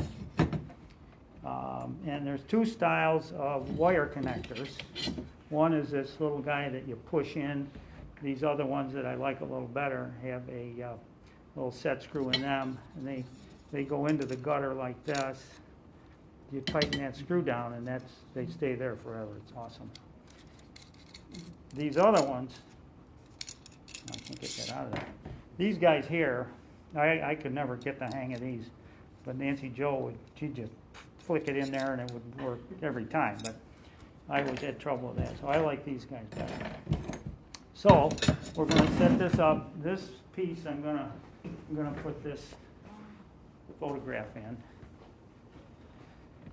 So with each pair of these corner connectors, we slide them into the channel, and that's the 2 long ones. So we'll put a short one here for top and bottom. Slide that in. Now we can just tighten that down, not all the way, just to hold it snug while we're doing the other ones. So then we'll put the other long one in.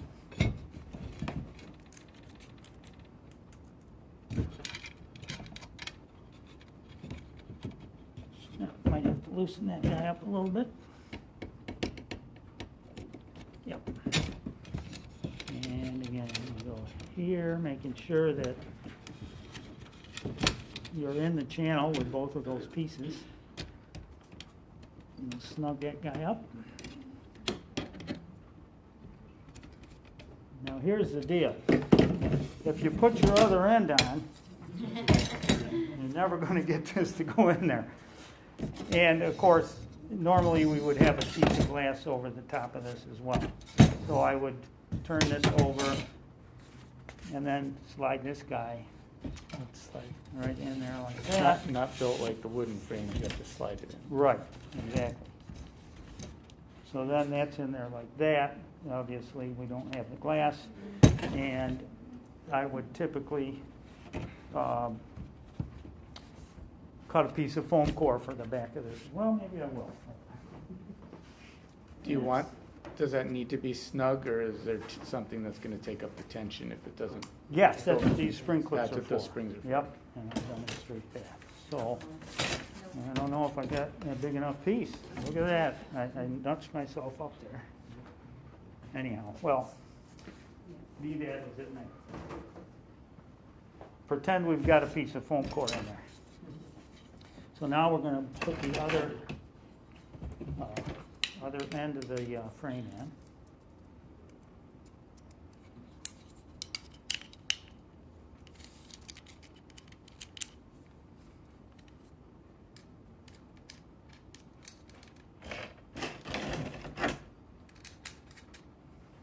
Okay.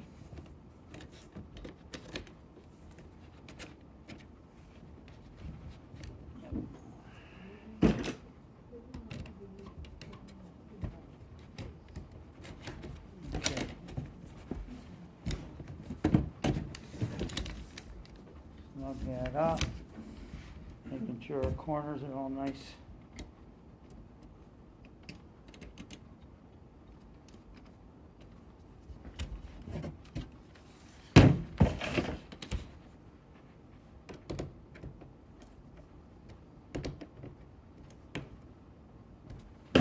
Okay, so there we have that. Now I used to mat some things in black. I never do that anymore. But a double mat would look nice with that black edge. It really would make that piece pop. Push it towards the So, front. Yeah, good. if we had a white mat around this one for a double mat effect, that might help. So this is snugged up and ready to finish now. I'll do these, make sure these guys are all nice. I think the black is pretty. No, thank you. It was a 90s thing, I think.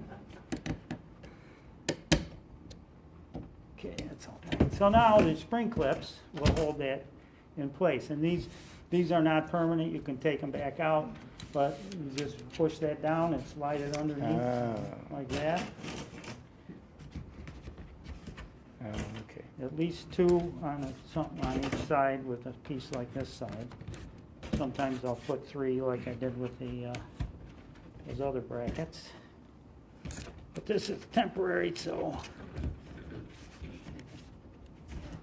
And this you can take apart again. Yeah, and I'll show you how that does, because sometimes you think, well, especially you got more thickness in there, and these guys are pushing down harder and harder with the more thickness you have under there, but you just take your screwdriver, and they've got little indents on the ends, so you can just put your screwdriver in there, and pop it out like that. There you go. Yes. So that's, your piece is held in place now, not going anywhere. So now we're gonna wanna hook our wire up to it. And again, these just fit in like that, and then we can adjust where they go. About a third of the way down? A third of the way down, yep, that's SOP, Standard Operating Procedure.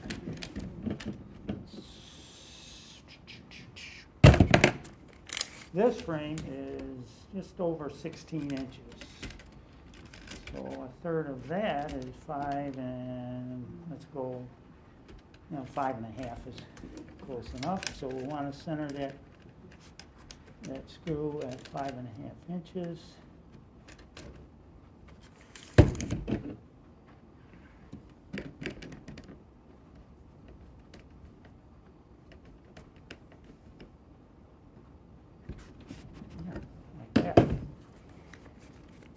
Same thing over here.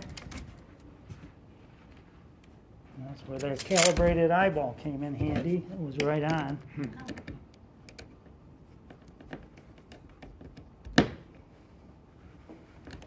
And then we'll do the same thing with our wire that we did on the other one. So with a metal frame like that, and from a kit, you don't bother finishing the back off? Well, the foam core will be in there, Foam. and that'll go all the way to the edge of the Right. frame. So then these spring clips are really holding that that in. in, yeah. That's a very That's enough. effective dust cover Yep. with the metal frames. And plus, trying to get this tape to Yeah, you stick wouldn't to be that able to, real right? narrow little Yeah. thing, it'd be rather a pain in the neck. That's what I So, wondered. I don't think I'll put the wire on this one yet. Well, why not? There we go. Up to you. Here's the box. Here it is. Okay. So we're going to test our diagonal theory on this piece. Because it's a bigger piece. I don't know if we'll need all that much. So this should be about that. So, yeah, see, that's going to be way too much. We don't need to do that. So we'll basically give this a start on this side.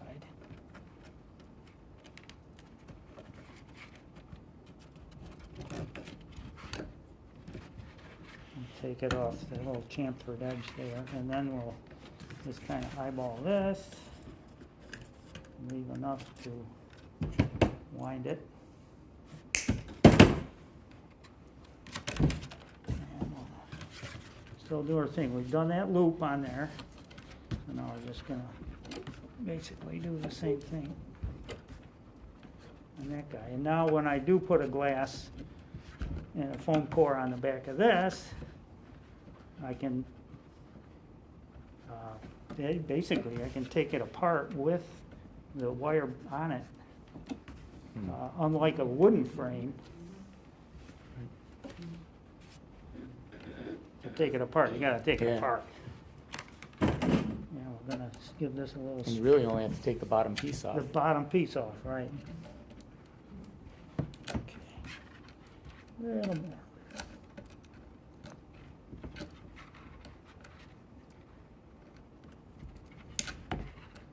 Okay, I can't hurt myself too much on that. I'll find a way though.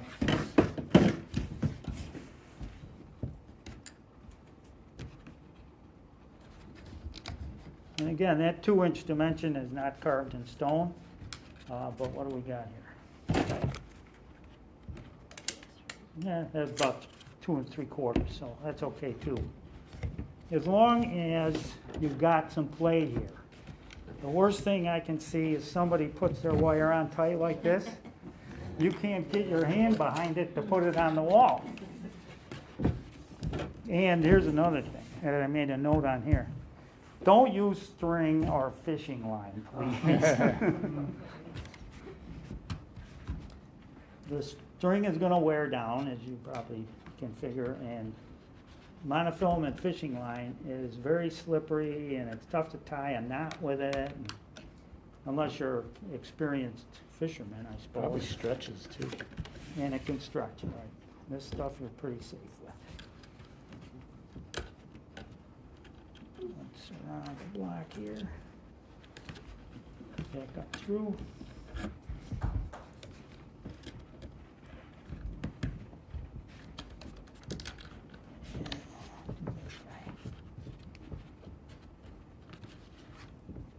But a key thing, if you do take this apart, take your spring clips out first. If you don't, they're going to be winging all over the place. And they could break the glass, they could poke you in the eye, and all that stuff is not desired.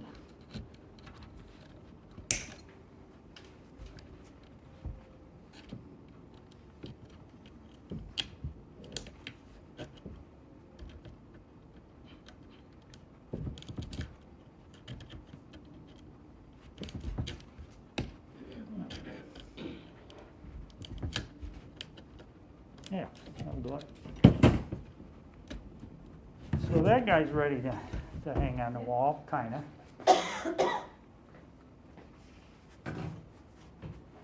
And, okay, so now we're going to hang it on the wall. If it's going all by itself, what is this one here? Eye level is good, and you all probably have artwork hanging in your houses. So what you'll want to do to get their hook in the right place, well, first of all, you want to measure from the top of the frame up to your ceiling. So that might be, 4 feet or something like that. Then, with that dimension, you'll add this. This is 1.5 on this one. These smaller frames, I usually go to 1.5 or so inches. So now we'll want to be 4 feet, 1.5 inches from the ceiling. That's to where the bottom of the hook goes. And when you're hanging multiple pieces, you got to keep that in mind so that everything would, if you're hanging them in a row this way, the top of your frame is going to be consistent across the array.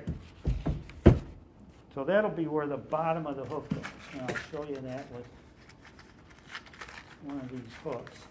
Now, you're probably all real familiar with picture hooks, but the bottom of the hook is right there. And that's where your wire is going to end up. Like that, right? So that's where the bottom of the hook goes, is that 4 foot, 1.5. And that's the same for wood or metal frames. And then again, to finish off the piece, where they go, the little buttons for the bottom. Or you can even use that mounting putty. Either in one spot in the middle or at each corner too. They'll protect your wall and more or less present these guys. Here's the buttons here. More or less keep it from moving every time you walk by the thing. Your houses move. Some rooms in our house, every day I'm rearranging stuff. And likewise at the art shows. we see that we have to rearrange the paintings on our wire racks pretty much daily, if not once or twice. So that is how we end up with a nice looking framed piece to put on your wall. Very nice. So, So Ken, Yeah. everything that you've showed us for the wood ones is for pre-made wooden frames, right? yes, if you want to make your own frame, well, that's a lot more difficult setup, but I've got a couple extras of these book here, and they talk about actually building a frame too, and nailing it together at the corners. And so you need, a good bevel cut chop saw with a very fine blade so that your corners are nice smooth. You can, the professional shops, I don't think here you go. This is pre-made. This one we bought from Bill Keeble. Anyhow, he's got these little angle connectors here that tie this piece together. And he's got some special kind of press that he puts them in with. They don't cut these with a saw. They've got like a big knife on a lever, and that just, Wow. I don't know, I never seen it in use, and I'm thinking, now how the heck does that work? It's like a paper cutter, but they use it on thick wood. Wow. Very sharp. And I think he said that he has to replace the blades or send them out to get them sharpened, probably in a commercial operation like that, at least once a year. So, but these are great, but again, this is not for the home frame builder. When I used to put frames together, I just drive a nail on each, maybe 2 nails to keep it from wobbling. And then, use a nail set to drive them down in, and then get some putty to make it nice and smooth.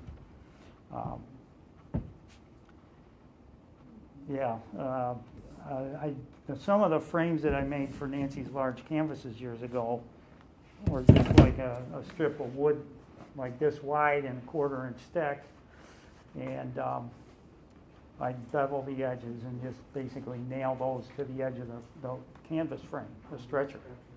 And it looked a little crude, but when you have a 5 foot by 4 foot painting, you're not really looking at those corners of your frame. And those pieces were hung up high on a wall, and you couldn't get close to them anyhow. So I got away with that a little bit. But the big work now, we buy, have it framed or get a pre-made frame that'll fit it. But now the canvas, being that each canvas is probably a little bit different because of the way they either wrap the sides. This could be thicker. So that's a tricky situation. Now you see this is a stretcher for canvas, and these are just like stapled together at the corners. And then of course they have like a tongue and groove inside here that gives these more of a sturdy joint, and then the staple just holds everything together.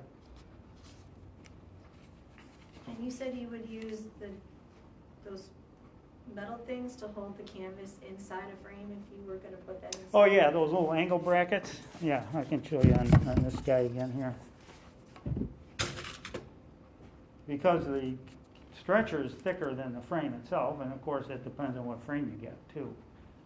They would just hold it in like that. See that? And that holds it in nice.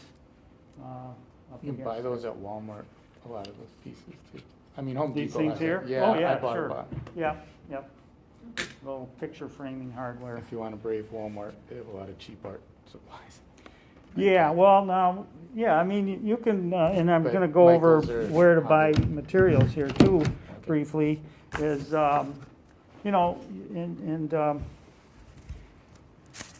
Michaels, Staples, they have, inexpensive frames.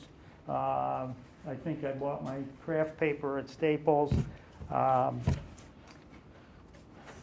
Archival foam core and mat board, I think you're going to have to go to well, the catalog places have it. I get mine at Lumiere Photo and Frame up on College Avenue. And she's even got that double ply mat board there, and I priced that the last time I was in there, and I went home with single ply. But boy, does that give it a good, nice, professional look with that extra thickness of the mat board. But you've got to be concerned with budget many times. So. What are those canvas metal things called that? Oh, this angle clip? Angle clip. I just call it an angle clip, I guess.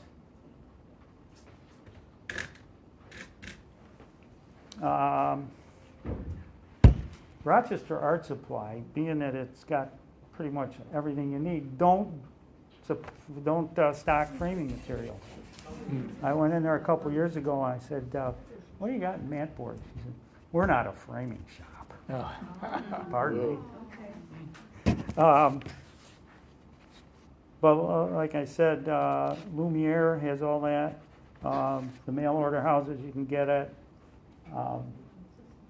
Boy, there used to be some art supply places out in Henrietta. Hyatt's. They closed many years ago. But yeah, they had acid free. They had all sorts of different colors and shades of the white, and they had Arctic white and cream white and a million others. And that was, I hated to see those guys close up. But such is life, huh? What else we got here?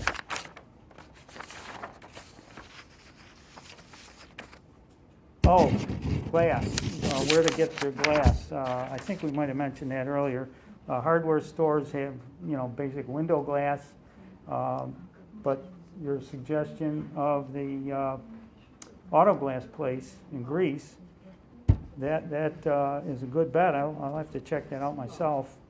Amy looked it up on her phone before she left. Oh, yeah? It's Genesee mirror and glass. Oh, and that's on Bennington? Yeah. Oh, okay. I had them on here. I said custom cut glass. Yep. And glass companies such as Genesee Glass and Mirror or Ray Sands. I think Genesee Glass used to be up on Maine or Culver. Yeah. It says Genesee Glass and Mirror. Yeah, or Ray Sands Glass. They advertised that they could do it for you too. I used to get mine at Flower City Glass, and that's where I bought those boxes of 98 by 10 sheets. That you had to be in shape to carry that around with you, but then they stopped selling over the counter. So, okay. Concluding, I'd like to emphasize that the quality of your frame will show the public that you care about and proud of your efforts making your art piece. And that's kind of why I stand away from getting the pre-made plastic frames and all this that you can get at the discount stores. Because they'll have that paper back on them and these little angle clips here that you can just, they'll wear out after a time doing that. And of course, this is not a dependable way to hang a piece of work. So anyhow, that's what I've got, and thank you all very much for your attention. You had great questions. I've got some more questions. Oh, okay. Yeah, Wanda.